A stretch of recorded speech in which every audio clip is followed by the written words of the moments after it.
Hola gente, bien, hoy vamos a hablar de Gilles Lipovetsky y de aquello a lo que este autor llama Era del Vacío. En un principio, el libro La Era del Vacío salió en 1983 y posteriormente tuvo algunas reediciones en años posteriores. Y bien, ¿a qué se le llama Era del Vacío? Bueno, para contestar, tal vez lo principal sea entender la etimología de la palabra sustancia. Como vemos, principalmente está compuesta por el prefijo sub, que nos habla de aquello que está por debajo, y el verbo stare, que tiene que ver con aquello que está de pie o firme. En definitiva, lo que el autor entiende como era del vacío no es otra cosa que la época actual, la cual estaría principalmente caracterizada por un profundo proceso de desustancialización, es decir, una pérdida de ciertas bases firmes. ¿Cómo ocurre ese proceso de pérdida y cuáles son esas bases firmes que se están erosionando? Bien, el autor nos explica cómo este proceso ocurre acompañado de lo que podemos calificar como una revolución individualista, algo que en varias partes del libro se califica como proceso de personalización. Es algo así como una mutación sociológica en la cual las personas nos vamos percibiendo cada vez más como unidades individuales desarraigadas de nuestro contexto y de nuestra historia, y además es un proceso que se viene desarrollando desde la mitad del siglo pasado hasta la actualidad y sin freno.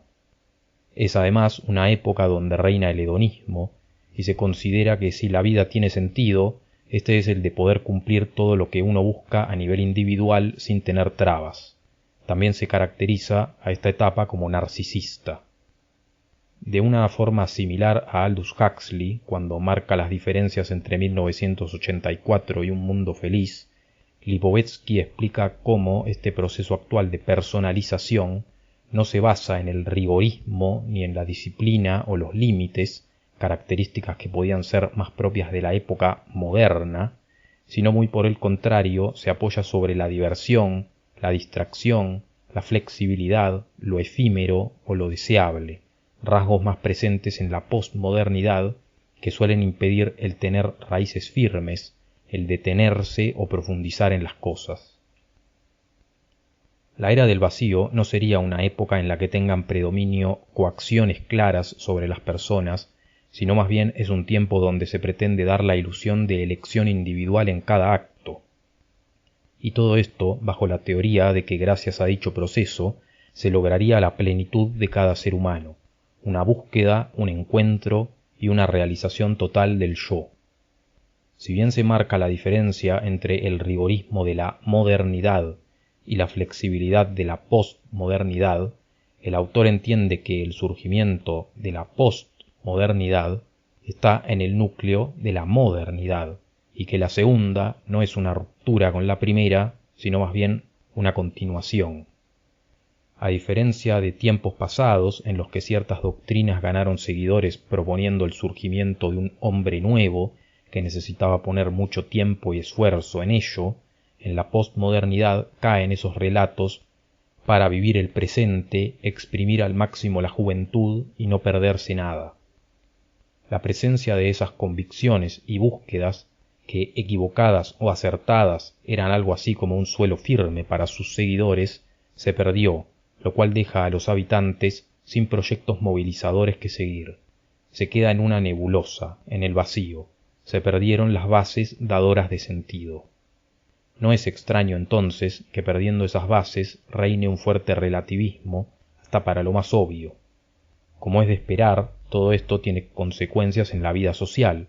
Básicamente hay un desentendimiento de los habitantes con la res pública, o sea la cosa pública. Se va perdiendo el espíritu cívico participativo.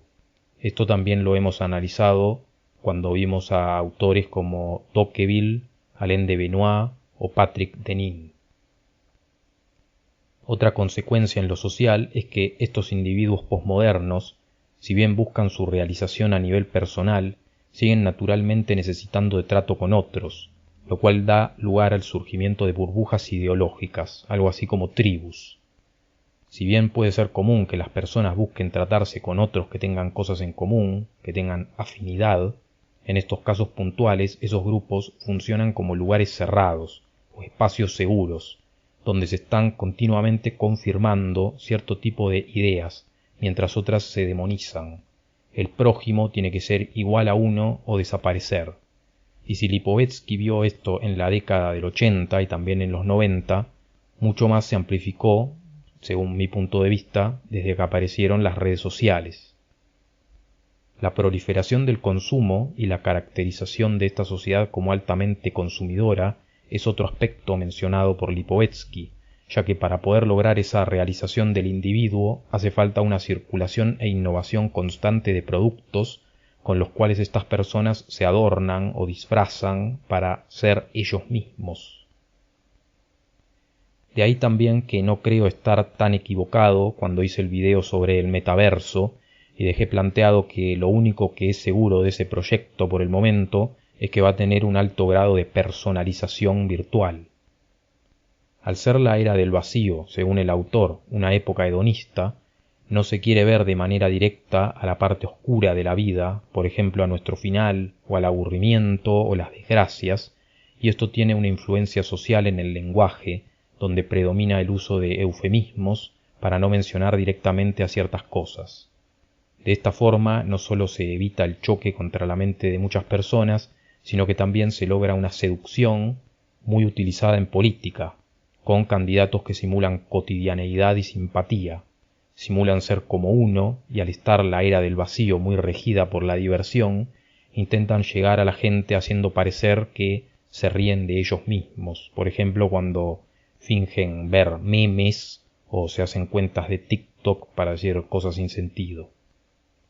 Esto tiene tal magnitud en política que, según Lipovetsky, hasta la izquierda cayó en ese juego. Otro impacto social de este proceso individualista que describe el autor es la pérdida de la familia, que progresivamente se corresponde con el fenómeno de la llamada liberación de la mujer y con concepciones materialistas que están dando vuelta por el sistema y que también fueron adoptadas en muchos casos por los hombres. Y esto deriva en que entre hombre y mujer no se entiendan entre sí. Se rompen ciertos lazos básicos para establecer relaciones y hay debilidad de voluntad, confianza y también en el compromiso. Las relaciones pasan a estar regidas por la intimidación y la manipulación. Y junto con esto ocurre el cambio entre lo privado y lo público que hace que muchas veces las vivencias que tienen muchas personas sean algo así como una especie de reality show. Otro ejemplo de la pérdida de importancia de la familia es el desinterés por nuestros ancestros, muchas veces rebajando sus ideas, también por los propios ancianos actuales, aún vivos, y en otro aspecto donde se vería el deterioro de la familia es en el deseo permanente por ser jóvenes. Ya en esos años 80 y 90 el autor observaba además en relación a esto que los divorcios iban en aumento. Otra de las instituciones que pierde su importancia en este proceso claramente es la Iglesia, junto con todo lo divino, seguida posteriormente por los sindicatos.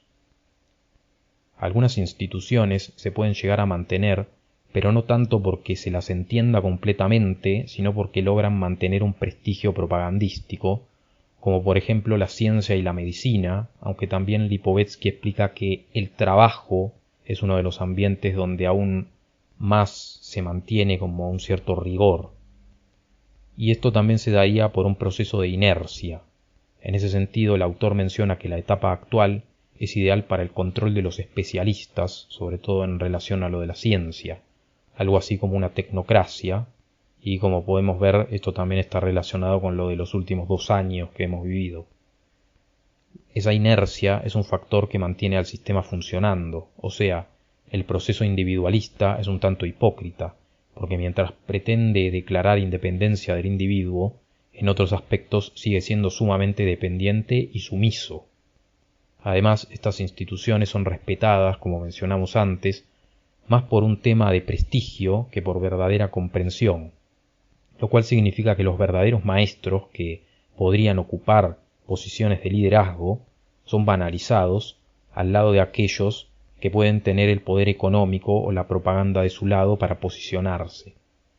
si esos impostores que ocupan posiciones de liderazgo realizan injusticias, rara vez van a tener las consecuencias que se merecen, porque producto del proceso individualista hay dificultad para la organización, apatía e indiferencia social, excepto para con aquellas causas que tienen la propaganda de su lado y que normalmente fomentan ideas de revolucionar por revolucionar, sin tener en claro ni siquiera qué se está buscando. Con eso entonces se llega a una enorme sensibilización frente a algunos asuntos y una enorme indiferencia frente a otros, y esto no es consistente, no mantiene coherencia. Hay una supuesta concientización sobre temas, algunos de ellos ridículos, y desinterés en otros mucho más cruciales. Esa concientización suele darse hacia los jóvenes por figuras de autoridad que reemplazan o pretenden reemplazar a la familia como fuente de la ética y la moral. También se explica cómo, al entrar la sociedad en este proceso, existe la percepción de que estamos en tiempos mayormente agresivos, cuando realmente este tipo de comportamientos están más bien reprimidos o si no relegados a ciertas minorías, ya que si se comparan las situaciones en tiempos pasados, los actuales serían más pacíficos, pero la posmodernidad muy rápidamente le tiene miedo a cualquier cosa drástica, lo ve automáticamente como algo agresivo y lo percibe en todas partes. De todas formas, este último punto yo diría que hay que matizarlo, porque bueno, Lipovetsky lo dice desde cierto sector europeo, habría que ver si por ejemplo en ciertos sectores de Sudamérica es igual. Como una conclusión, yo pienso bueno que primero el trabajo de este autor, como ya dije antes, se puede complementar con otros que venimos viendo. Un tema que me parece interesante que se menciona es que junto con el individualismo también ocurre un proceso que en este caso se le llama responsabilización, que en definitiva tiene que ver con que muchas veces a los individuos, producto de que perciben todo justamente desde una perspectiva muy individual, entonces se los culpa y se los responsabiliza de cosas que en realidad no es justo. Eso en realidad se nos hace a todos. Por ejemplo, cuando, no sé, hay un fenómeno atmosférico y enseguida sale la televisión a decir que ha sido nuestra culpa por nuestra falta de cuidado del medio ambiente. Y claro, desde el punto en el que nosotros aceptamos que todo se resuelve desde lo individual, entonces un poco nos estamos poniendo a merced de ese tipo de puntos de vista.